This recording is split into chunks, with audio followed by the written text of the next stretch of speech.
sir jahar maghrib isya subuh sir lohor asan Allahu akbar lohor bismillahirrahmanirrahim aya di sisi maca Quran a'udzubillahi minasyaitonirrajim bismillahirrahmanirrahim yasin itu keur salat haram maca Quran lain maca Quran haram gandeng naon taswis eta siga hade urang aya nu salat maca Quran gandeng macana dilagamkeun deui bismillahirrahmanirrahim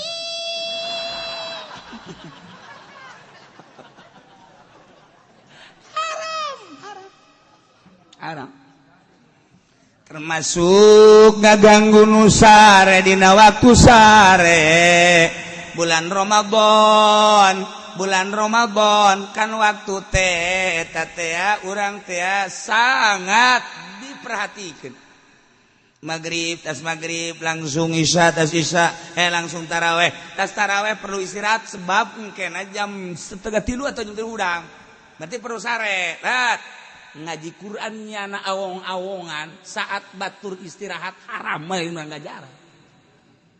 mengajar haram lantaran ngaganggu batu cak tetangga aduh tak budak bener kita darus adupan aing waduh ieu engke kudu hudang deui coba cak awewe mampu aing mah nya salaki sok yang diladenan heula nya engke mas leuwih berat awewe mah leuwih berat. Masya Allah, ke jam 2 kudu udang masak. Aja eta gandeng bae di masjid baca Quran. Haram eta kos itu teh. Masya Allah aya waktu-waktuna. Teu meunang. Naila wa idza quri'al Qur'anu fastami'u lah. Keur carita khutbah di mana-mana dibacakeun khutbah. Awas, dengekeun. Sehingga orang keur maca khutbah lamun teu ngadengekeun urang disiksa ku Gusti Allah. Bener kudu dengekeun pastami'u lah. Pan situ. Kudu perhatikeun bener-bener. Ulah-ulah ngobrol keur khutbah ieu, ulah-ulah ngobrol. Cak-cakan isyarah make ieu bae ta make jemari make curug. Haram. Dengekeun. Mata khutbah di dieu mah lain khutbah lugawi, khutbah na ieu mah khutbah syar'i. Geus lain ceramah. Ku ari khutbah dina Jumat teh di manaan ceramah, itu salah. Eta mah khutbah syar'i, kelengkapan salat Jumat, 2 rakaat, nu 2 rakaat zuhur teh dibagi 2 rakaat ku salat, 2 rakaat teh khutbah. Batak khutbahna 2, lamun aya jelema maca khutbahna hiji teh sah Jumatna. Pohoan misalna alhamdulillahilladzi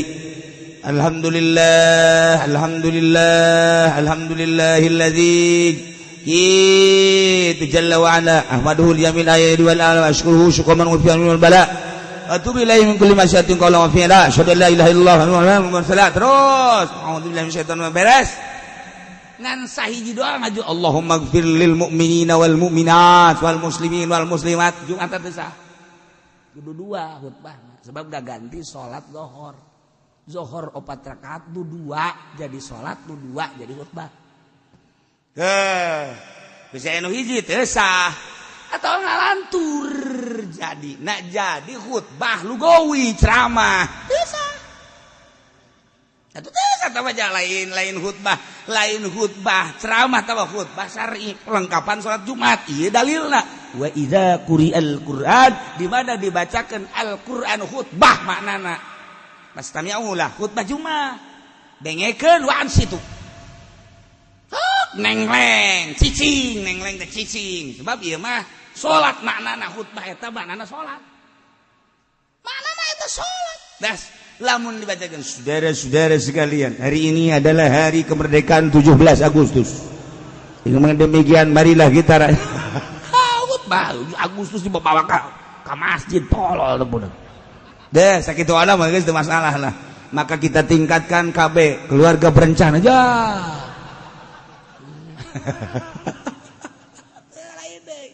lain deui khutbah wa idza quri'al Qur'an khutbah di mana dibacakeun Quran ya pastami'u lah wa an situ atawa Quran secara mutlak di mana dibacakan Al-Quran dengekeun ulah loba omong lamun aya urang sunah kan neuk ngaji maca Quran heula sunah dina kitab Tambihul Muqtarin geus atuh Tambihul Qafilin nu mantak urang manggil qori ieu teh deuk ceramah manggil qori hukumna sunah memeh pengajian maca Quran heula bacakeun Quran urang dengekeun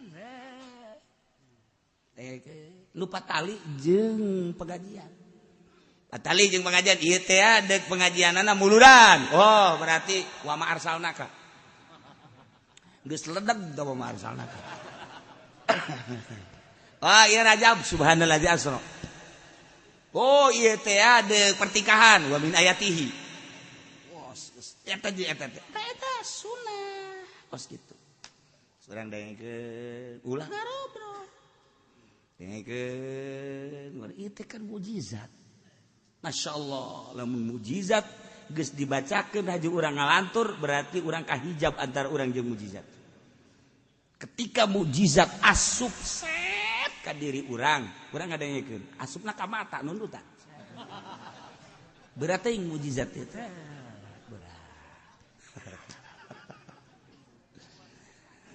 wa idza quri'al Qur'anu di mana dibacakeun Al-Qur'an aya jelema maca Qur'an bastami'ulah maka dengekeun ku anjeun bacaan Al-Qur'an wa anusitu maneh kudu serius nengleng cicing ulah loba omong anu engke balu karna la'allakum turhamun bakal menang rahmat ya Allah mukjizat atuh kuari mah maca Quran teh kos kitu kori kurang bagus ma arsalnaka illa rahmat turun banyak mustame kos kitu ieu Quran sakumaha naon aya kori kurang bagus turun namun bagus loh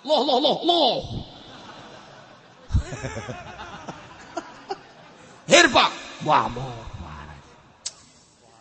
ulah orang biasa tenang tadi wa idza quri'al Qur'an fastami'u lahu wa ansitu la'allakum turhamun cicing dengekeun malah perhatikeun naon kunjana dibaca teu makna naon arahna ka mana wah Quran teh geus jadi hiburan ongkos nyanyi ieu mah Quran teh. Masyaallah. Jadi adab. Mudah-mudahan maca Quran. Malah ieu. Lamun aya jelema keur maca Quran. Qori. Aya kiai datang. Urang haram tah nangtung ka kiai haram. Sebab naon ieu Quran keur dibacakeun mukjizat Pak. Ulah geus kiai-kiai antepkeun bae geus. Urang mun aya qori keur maca Quran kemudian kiai datang, cuek we guys. Cuek we. Yes. Coba Yuk.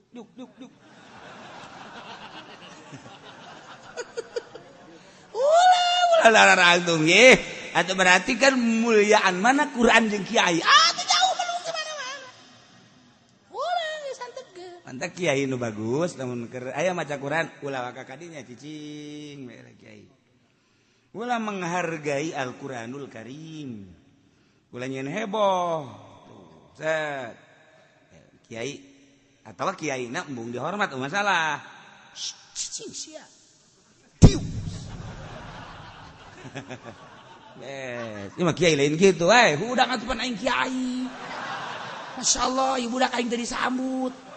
Ya Karim, atuh ieu cium dah goblok. Kiai tolol.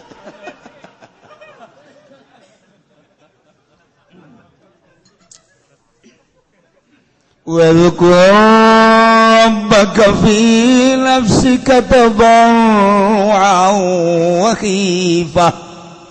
Wadhkur eling anjeun Muhammad rabbaka ingat anjeun ka pangeran anjeun fi nafsika tapi di jero hate anjeun bae sirat tadarru'an wa khifah kana arah tadarru' DPDP wahifah jeung sieun ke Allah. Ieu dalil thariqah zikir. Ieu zikir thariqah ieu. Ieu dalilna. Wazkur khusus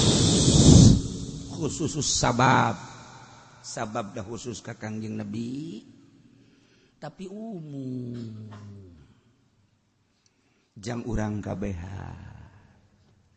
inget anjeun ka pangeran anjeun zikir nafsika di jero hate ieu kopi ngaran sirron motifna tabarruan DPDP ngerasa hina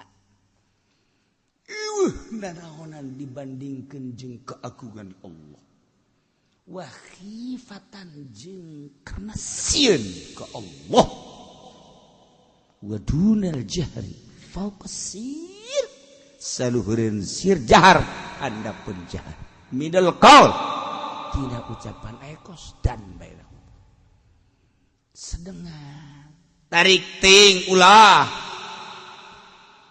laun ting ulah mata ulah tarik ting ulah laun ting ulah mantak zikir aya macem-macem zikir teh macem-macem berbagai dalilna zikir carita zikir kopi mah jero kamu aya deui zikir jahar. Zikir jahar tergantung kumaha nu mawana. Dibawa di Baghdad ke Indonesia nu mawana di antarana salah satu dari para wali songo Sunan Kalijaga nu aya di urang Yusuf nu aya di urang kitu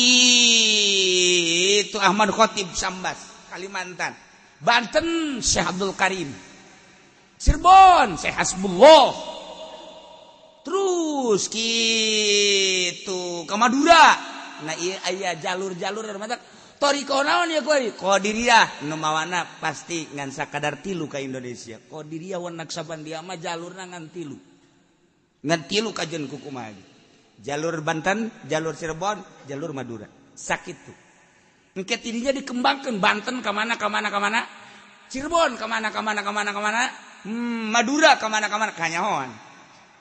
Geus lamun aya anu nyekal thariqah Qadiriyah wan Naqsabandiyah di mana? Ya anu jalur mana? Kapanggih bakal tek oh kadinya. Banten kemana maneh? Ya anu di saha? Ya anu oh kanyahoan deg. Geus lamun cara pencak kanyahoan carana os kitu kajen ku kumaha.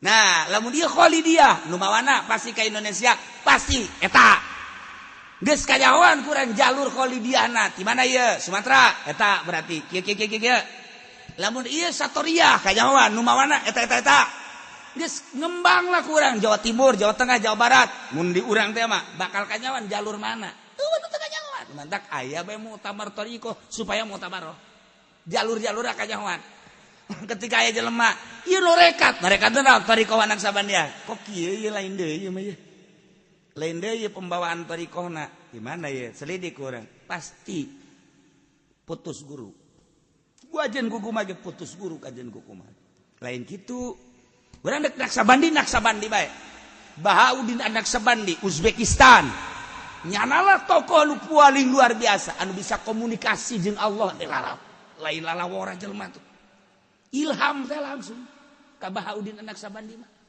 masyaallah eta jelema kuluhur-luhurna gitulah para kutubul aulia datang ke Indonesia dibawa salah satu wali songo Naqsabandina geus aya Qadiriyah wan Naqsabandiyah aya Qadiriyah hungkul aya Naqsabandiyah hungkul engke kanyawan nu Naqsabandiyah hungkul jalur mana Jawa Timur Jawa Tengah Jawa Barat Naqsabandi hungkul kanyawan salah bakal kanyawan Qadiriyah hungkul bakal kanyawan Qadiriyah wan Naqsabandiyah bakal kanyawan jalur mana antilu amun Qadiriyah wan Naqsabandiyah mah bawa Banten Syekh Abdul Karim nah tadi dia ngembang apakah Syekh Asnawi apakah Syekh anu kanyawan kurang kayak pembawaan namun berbeda salah berarti mata geus teu kudu jaritakeun mursyid selalu aya geus dina eueuh lagi ulah pusing-pusing atuh teh urusan kos kitu urusan batin kunaon haju ku ari pemilihan